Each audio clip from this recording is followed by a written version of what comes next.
ব্যাটসম্যানদের দায়িত্ব নিতে বলছেন মিরাজ। লক্ষ্যটা ছিল ১৯১ রানের। রান তাড়াটা খুব কঠিন হবে তা মনে হয়নি, কিন্তু বাংলাদেশের ব্যাটসম্যানরা কঠিন করে ফেললেন সহজ রান তাড়াকে। বাংলাদেশ অধিনায়ক মেহেদী হাসান মিরাজও পুরস্কার বিতরণী মঞ্চে শুরুতেই স্বীকার করলেন সেটি, যে এই রান তাড়া করে সহজেই জেতা উচিত ছিল। আমরা খুব বাজে ব্যাটিং করেছি। আফগানিস্তানের কাছে দ্বিতীয় ওয়ানডেতে বাংলাদেশ হেরেছে ৮১ রানে। রাশিদ খান ৫ উইকেট নিয়ে ধসিয়ে দিয়েছেন বাংলাদেশকে। ব্যাখ্যাতীত সব বাজে শট খেলে আউট হয়েছেন বাংলাদেশের ব্যাটসম্যানরাও। এর মধ্যে ২২.৩ থেকে ২৩ ওভারের শেষ পর্যন্ত টানা ৯ বল কোনো রান না করে ৩ উইকেট হারিয়েছে বাংলাদেশ।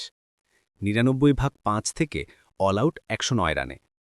আফগানিস্তানের বিপক্ষে ওয়ানডেতে এটিই তাদের সর্বনিম্ন সংগ্রহ। এমন ম্যাচের পর ব্যাটসম্যানদের দায়িত্ব নেওয়ার কথাটা নতুন করে মনে করিয়ে দিয়েছেন অধিনায়ক মেহেদী হাসান মিরাজ। আমি ব্যাটসম্যানদের উন্নতির বার্তা দেব।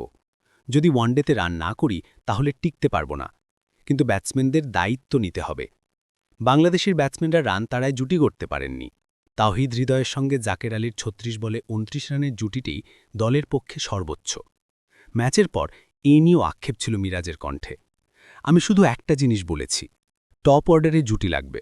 যদি ৩০-৪০ রানের জুটিও পেতাম, দৃশ্যপটটা হয়তো ভিন্ন হতো, কিন্তু আমরা করতে পারিনি। কোনো ব্যাটসম্যানই দায়িত্বটা নিচ্ছে না, এটাই সমস্যা। টানা ২ ম্যাচ হেরে সিরিজ হারটাও নিশ্চিত হয়ে গেছে বাংলাদেশের।